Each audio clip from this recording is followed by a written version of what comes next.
We're back, and it's time for this day in history. In 1985, Ireland allows the sale of contraceptives. In a highly controversial vote on February 20th, 1985, the Irish government defies the powerful Catholic Church and approves the sale of contraceptives. Up until 1979, the Irish law prohibited the importation and sale of contraceptives. In a 1973 case, McGee versus the Attorney General, the Irish Supreme Court found that a constitutional right to marital privacy covered the use of contraceptives. Pressured by strong conservative forces in Irish society, particularly the Roman Catholic Church, the government was slow to change the law to reflect the court's decision, and a number of proposed bills failed before reaching the books. On this day in 1792, President George Washington signs legislation renewing the United States Post Office as a cabinet department led by the Postmaster General, guaranteeing inexpensive delivery of all newspapers, stipulating the right to privacy, and granting Congress the ability to expand postal service to new areas of the country. On this day in 1864, at the Battle of Allusti, the largest conflict fought in Florida during the Civil War, the Confederate force under General Joseph Finnegan decisively defeats an army commanded by General Truman Seymour.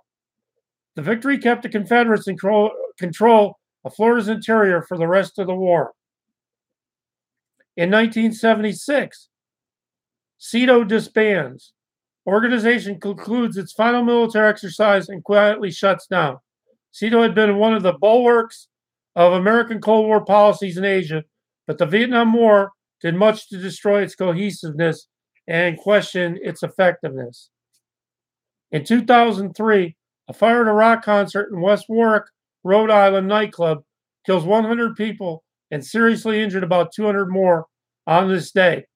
It was the deadliest such fire in the United States. 165 people were killed at the Beverly Hills Supper Club. In 1725, in the American colonies, a posse of New Hampshire volunteers comes across a band of encamped Native Americans and takes 10 scalps in the first significant appropriation of this Native American practice by European colonies. The posse received a bounty of 100 pounds per scalp from the colonial authorities.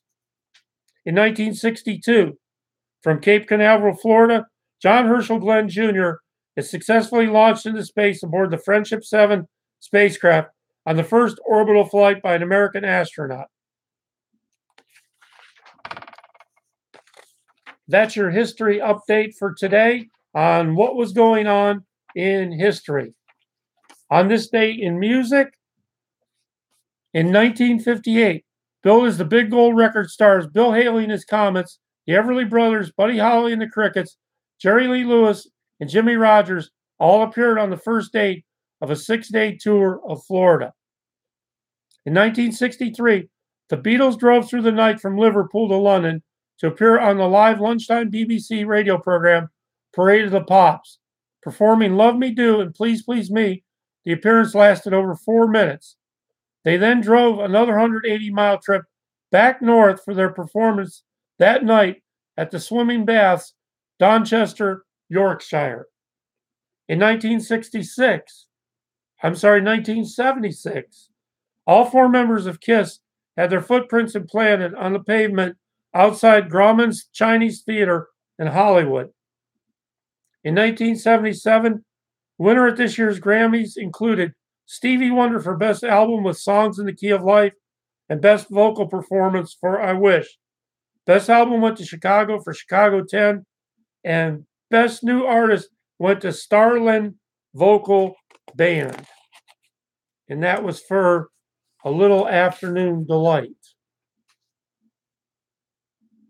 In 2007, the U.S. hair salon where pop star Britney Spears shaved her head set up a website to auction her hair for more than $1 million. The website buybritneyshair.com claimed to have been set up by a salon owner.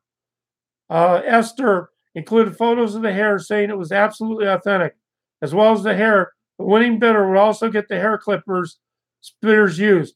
A blue lighter she left at the salon and the can of Red Bull she was drinking at the time. Meanwhile, Spears had been spotted in Hollywood sporting a short blonde wig. And that's your history update for today. This is Dave C., Indiana Radio 267. At 225 pounds, we're coming right back.